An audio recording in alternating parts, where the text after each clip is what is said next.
ఓం శ్రీ గురుభ్యో నమ. గురుబ్రహ్మ గురువిష్ణు గురుదేవో మహేశ్వర. జ్ఞానం పెరగాలంటే గురువును ఆశ్రయించాలి.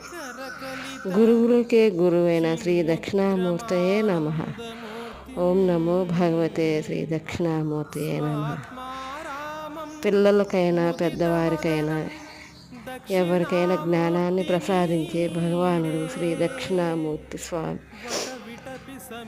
గురువును ఆశ్రయించిన వారికి ఎటువంటి దోషాలైన పరిహరింపబడి జ్ఞానము ఐశ్వర్య ప్రదాత అయిన శ్రీ దక్షిణామూర్తి అనుగ్రహం సమస్త లోకముల యందు ప్రసరించాలని మనస్ఫూర్తిగా దక్షిణామూర్తి స్వామిని పాదపద్మములకు వేడుకొనుచున్నాను. ఓం నమో భగవతే శ్రీ దక్షిణామూర్తయే నమో నమః.